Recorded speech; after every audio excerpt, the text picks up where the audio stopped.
nagbabalik po ang Good Morning Kapatid. Mayroong English idiom na ang sabi ay old habits die hard.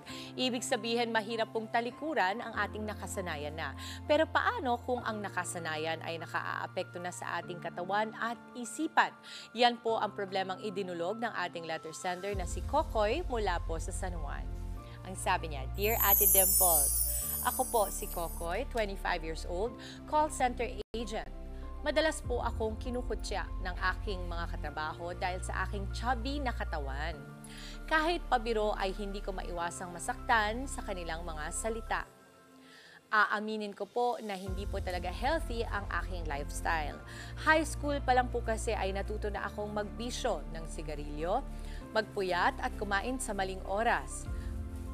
Hanggang sa nadala ko ito sa aking pagtanda. Ngayong 2025, plano kong baguhin ang mga nakagawian kong pag-uugali para na rin sa aking sariling kabutihan. Paano po ba bumitaw sa mga bagay na nakasanayan na? Paano ko po ma-achieve ang tinatawag nilang healthy lifestyle? Nagmamahal, Kokoy. Kokoy, maraming salamat sa iyong liham at para magbigay ng inspirasyon at payo sa iyo at sa amin na rin. Makakasama natin ang isang hybrid athlete na si MB Esquilio. MB, welcome to the show! Good morning everyone. Good morning kapatid and good morning Ate Dimples. Oh, MB, first time mo. Yes, no? first time To do television and to really talk about your journey. Yes, kaya medyo kinakabahan ako ng konti. Pero huwag kang mag-alala. Alam mo, you look amazing. Thank you very much. Alam mo, ang ganda talaga pag yung tao alpas dun sa dati niyang gawain. No? Iba yung glow kasi ng tao na nakapag-survive at na-achieve yung gusto niyang makuha. Yes, kasi more importantly, tama ba ako, na when you break old habits na mga hindi na nakakatulong sa'yo, it becomes very liberating. Yes, tama, po. MB? Yes po. So, eto, simulan muna natin dahil first time mo at para sa mga kapatid nating hindi ka pa nila kilala. Sino ba si MB at ano yung lifestyle mo noon? Okay. So, hello everyone. Ako po si MB Esquilio, 28 years old. So, dati po akong pro player ng isang laro, Mobile Legends. Wow! Okay, marami akong friends nako na mahilig dyan. So, Yes. pro, ibig sabihin, ano ba ibig sabihin ng pro? Kumikita ka doon? Opo, yes. Yes, Kumikita po. And lumalaban po talaga ako sa mga major tournaments. Oo. International din, di ba? Pwede ba yun? Or dito lang? Yes, way back 2017, nag-compete po kami sa Indonesia kasi kami po yung nag-champion sa Pinas. That was first ever Mobile Legends Southeast Asia Cup dito sa Pilipinas. Yun. Okay. So, yeah. And then, yun po, 2017 to 2022, 5 years po ako nagko-compete as pro player. Then, pinasok ko na rin po yung Facebook live streaming. Yan. And then, yung content creation. So, at that time, sorry, MB, at that time, ilang taon ka? 2017 eh. Nagka-college ka? College pa po ako nun. So, napapagsabay mo? Opo. Sobrang hirap na ako sa time management nito. Pero, like, nadidiskartehan ko siya eh. Opo, yun. Kasi nga, meron po akong pangarap. Yun talaga sobrang pangarap ko po talaga maging pro player nung time na yun. So, yun, fast forward, dun sa journey ko po na yun, sa 5 years, nakaipon po ako ng nakaipon ako, and then nakapag-start po ako ng staycation business sa Tagaytay. So, ngayon, yung staycation business ko po na yun sa Tagaytay, doon ko po kinukuha yung pang-support sa fitness journey ko ngayon. Oo. So, fast forward, rewind muna tayo, rewind. Okay. Nung time na lahat ng nangyayari ito, syempre kasi pag naglalaro ka, nakaupo ka. Opo. Ilang oras ang pinakamatagal na puyat ka? Naku, grabe. Ganito po yung lifestyle namin dati. Yan, as gusto pro ko malaman yung per day eh. Kasi dyan mo makaka-relate yung mga taong nandito sa likod ng camera kasi ganyan din ang mga buhay nila talaga. So, okay. Morning, gigising ka anong oras? Ma'am, ito nga po yung catch eh. Hindi po kami gumigising ng morning. Late na po kami nagigising like after lunch. And then? Well, this is way back before naman. I think may mga structure naman yung mga orgs ngayon, like sa mga ganyan. Pero kasi dati, like, wala pang structure, structure wala. Like, bahala kami. So, yun nga, gising na po namin yan, like, 2:00 na ng hapon. Kasi po, inaabot po talaga kami ng madaling araw eh. Ano yung latest na natapos ka ng umaga? Ano po, 8 a.m. 8 a.m. Grabe. At gano'ng katagal kang nasa harapan ng computer or phone nun? Phone lang po yun. Gano'ng katagal ka na naka-phone? 8 hours, diretso? 10 hours? Hindi lang po yun, 8 hours. Paano pag umiihi ka? Magbabanyo ka? Nandiyan dyan. O, hindi, kasi we have to talk about that. Alam mo kung bakit? Sometimes it becomes a sort of form of addiction, no? Yes, That you get yes. addicted to something that you do. In fact, tayo talagang pipili ng addiction natin. There are bad addictions, but there are also good addictions. Yes po. These addictions can help you. For example, dati ang kinaadikan mo ay yung pagpupuyat, Opo, yan no? po. Siyempre, pag ganun ka, hindi ka nakapag-exercise. Yes, At wala ang po. kain mo, kailan? Ayan. Kasi po, yan, di ba, maglalaro kami ng madaling araw. Pagdating po ng 2 a.m., magugutom na kami niyan. So, Alas 12 lalabas kami niyan, maghahanap kami ng mga pinakamalalapit na karinderya. So, syempre, gabi, medyo delikado rin. Di ba? Correct. Tapos, naglalaro kami niyan hanggang 6. Mamaya, magugutom na naman kami. So, kakain O ka order na na naman naman. kami. Since nasa streaming po kami, Yes. meron kami, like, Oh, okay may yung income source of- kayo. Oo. Yes, oo. So, meron kaming budget pambili ng fast food. Yan po Oo. talaga yung nagpataba sa akin, lalo na yung large fries, BFF, yun talaga. Nako, oo. So, alam mo, pagka ganito kasi yung kinakain mo at wala sa oras ng pagkain mo, hindi naiintindihan ng katawan mo when to burn it, Yes po. ano ba yung tamang sustansya, at kung fast food lagi ang kakainin mo, halos walang sustansyang pumapasok Yes sa po. katawan mo. May stress din ba pag natatalo kayo? Ay, grabe po. Kasi, syempre, bukod sa, may stress ka na kasi talo ka, hindi mo na, like, ginawa mo yung best mo kasi natalo ka. Bukod pa dun, babashin ka pa ng mga tao. So, meron din siya, para May pala ganun. kayo talagang mga, kumbaga parang mga social media na kapag binash ka, may effect sa'yo. Opo, grabe po. And would it be safe to say that it also affected your mental health at that time? Yes. Okay, Yes po. now it's very important that we move forward dun sa ikinangganan na. Kasi alam mo dito sa Dear Dimples, gusto ko talagang mahabang pag-uusap natin. Pero since limited ang time, Okay. give us a rundown nung unang beses na naisip mo, ayoko na. Hindi na ganitong buhay ang gusto ko. I Okay. want to live healthier and happier.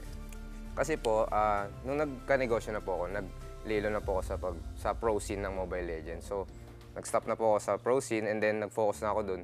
Hanggang sa nangyari, yung old habits po, yung mga unhealthy habits ko noon, nadala ko siya. Hanggang sa nung nagne-negosyo na ako.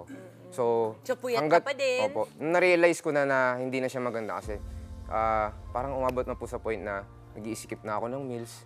Tapos, alam niyo yung feeling na kompleto yung tulog mo pero pag-isip mo parang pagod ka pa din. Oy, naku, alam natin yung feeling Diba? na yan. So, meron pa, ang daming iba. Tapos minsan po, sobrang nagiging moody ako, nasasagot ko na yung parents ko, pati yung partner ko. Kasi nga po, yun, Dahil nakikita ko yung nadala phys- mo Opo. yung old habits mo at yung time na yon lumobo Opo, ka. ganun talaga. Oo. Like- From what weight to what weight ang transition natin? Umabot po yata ako nun, parang 80 plus eh. Ganun. 80 kilos. So Opo, in 80 pounds, kilos. ilan yan? 160? 170? Okay, ngayon, ilan na? Nagme-maintain na po ako ngayon sa 63. Yan. Wow! So, nagpapababa po ako kasi meron po akong mga race na sinalihan. Wow! So Sumasali na po ako hybrid ng mga- athlete ka na ngayon. Yes, duathlete po. Duathlete. Hybrid athlete kasi nag-gym din ako. Oo. So, Can I see the shirts? Ito yung mga dati mong t-shirt. Fit Ito ba ba? to sa'yo dati? Or maluwag?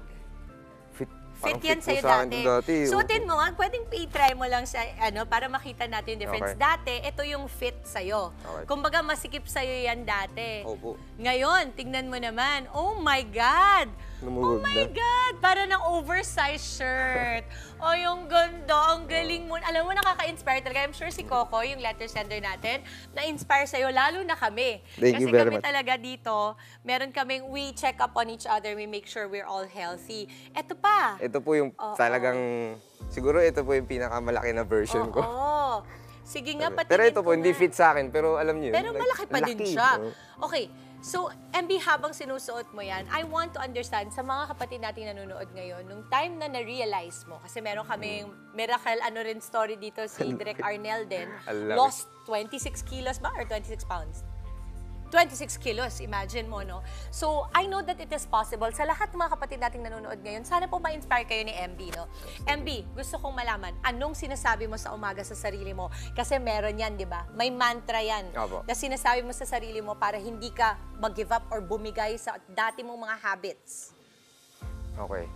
So, actually, eto, hindi naman po ako perfecto. Hanggang ngayon po, tinatamad pa rin ako. Kada gigising ako na maaga, like 4 a.m., 5 a.m. para mag-bike, nakakatamad pa rin. Pero since nga, sa 1 year niyo, nakabuild po ako ng discipline na solid. Solid discipline na kahit na tinatamad ako, alam niyo yung kusa yung katawan ko na, Kahit game, ayaw mo. Parang ayaw ko. Kahit ayaw mo. Tinatamad ako, pwede bukas na lang. Or mamayang hapon na lang. Kusa siyang like, game, tara, sige nga. Oo. Kasi Will sayang. it also meron help ganun. kapag may kasama ka na Yes, gumagawa opo, nun? opo. So, para sa'yo, sino yun? Yung cycling group ko po na Tara Coffee Ride yan. Tara, coffee ride. Yes. Okay. Coffee ride lang po ginagawa namin, pero grabe. Like, sobrang lala ng mga rides namin. Kwentuhan, chikahan. Saan kayo Yes. nag-ride usually? Malalayo po eh. Pero Antipolo? most likely, nag-ensayo po kami sa Vermosa. So Sa may south ka Imus. pala. Opo, south po Oo, kami. MB. MB, ito na lang. Ano ba ang mapapayo mo kay Kokoy na sumulat at sinabi nga niyang gusto na niyang ma-break ang old habits niya and to transition into a much better version of himself this 2025? Okay, so para kay Kokoy,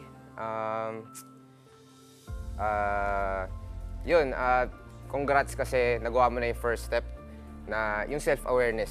Yan, pinaka-importante yan, na aware ka na ganyan ka, na nagkakaganyan ka ngayon. And then, number 2, syempre, nagsulat ka ng letter kay Ate Dimples. Very good yun. So ngayon, go to the gym. Yun lang ang masasabi ko talaga po eh. Kasi yun ang una kong ginawa eh. Nung naging aware na ako na mali na to lahat, sabi ko, punta akong gym. Then, Magpapawis naghanap ako ka ng muna. tropa Oo. na, gym tayo, ano bang pinaka-okay? Nang budol ka, ng Opo. tropa, mali ka dali, para sabay tayo. Then- Kami dito ngayon may ganyan eh. Oo. And then, nirecruit ako ng friend ko, si Migo Enriquez, sa the best gym sa BF Resort, si Pegasus Fitness Camp. Ayan. Yun, shoutout The sa best gym inyo. yan. Kasi may produkto yung kagaya ni MB. Opo, kasi po dahil po sa gym na yan, iba, yung mga tao po kasi dyan, ang daming trip eh. Like, nag-gym lang ako, and then syempre may mga inspirasyon ako dyan sila. Coach Jad Castro, yan. Hello. Jetro Magcanlas, and sa buong Tara Coffee Ride. Kundi po dahil sa kanila, hindi po ako magbabike and run. And that's right. And you know what I love about you, MB, is that every journey na meron tayo, kapag napapagtagumpayan natin to, it's easy to say na ang galing ko, ako ang gumawa nito, nag-decide ako, but at the end of the day, kagaya mo, there will be people around you who will help you. Yes, Kaya kay Kokoy, I would also suggest maghanap ka ng perfect support system para Yes, po. sa'yo. And meron po pala ako isa. Yeah, sure. And nung una po kasi, like, ang dami kong trial and error nung nag-start po ako sa aking fitness journey. So, mapapayo ko na rin po siguro is get a coach. Yun po talaga. Kung gusto nyo makatipid sa oras, effort, Sa effort, that's right. and sa money na rin, syempre. Kung gusto nyo makatipid, get a coach talaga. Yun talaga number 1. Kung alam ko lang nung una, Agad na. Oo, agad na kumuha ko ng coach para mas mabilis yung resulta. Just Get a nice acknowledgement, coach. tama ka naman na parang you need help is step 1. Yes po. Pangalawa are the steps, no? Kung ano yung mga kailangan mong gawin. Yes, MB, I'm so impressed. I'm so happy to thank meet you. What an honor. Thank you very Kailangan natin ang mga panahon at kagaya mo na ito, MB, dahil January pa lang, may pagkakataon pa tayong mabago ang ating buhay. Yes, ma'am. Kapag binago natin ang ating pangangatawan, pag-iisip, tanggalin mo na, Ang laki. ating pangangatawan, pag-iisip, ay marami pang iba't ibang small wins, big wins ang ating mga experience sa ating buhay. Kaya naman, salamat, MB. Thank you very much po. And salamat din sa Thank you very lahat much. ng Nice to mga meet you. tumulong sa'yo. Kasi Thank it you. was an amazing journey. At kay Kokoy, congrats and good luck. Mag-send ka ng photo sa amin kapag napagtagumpayan mo na ang iyong Yes. journey. Again, mga kapatid, samahan niyo po ako muli para sa panibagong kwento ng kapupulutan ng ating inspirasyon at pag-asa. Wait, bago pa yan lahat, socials mo pala, social media platforms. Ayun, pwede nyo po ako i-follow sa Facebook, Instagram, and TikTok. MB Esquilio. And then, syempre, promote ko na rin yung business ko po. Yes, please! Safe House Tagaytay. Baka naghahanap po kayo ng transit house sa Tagaytay. Pamilya kayo, marami kayo. PM nyo lang. Ayan. Safe House Tagaytay. O, The best tingnan doon. mo, ilang followers Affordable. ka na? 14,000 followers. Yes! That's amazing. Congratulations, MB. At ito, ikaw ay magandang inspirasyon para sa ating lahat na walang pinipiling edad, pangangatawan, pag-iisip, at pinagdadaanan ang tagumpay. Opo. Basta mag-decide ka to succeed. Good job. Mga kapatid, Dimples Romana po, kumpletuhin ang inyong umaga ng mga kwentong puno ng inspirasyon. Salubungin po ang bawat araw ng may ngiti at pag-asa. Kaya't mag-subscribe na po at mag-follow na sa aming social media pages ng News 5.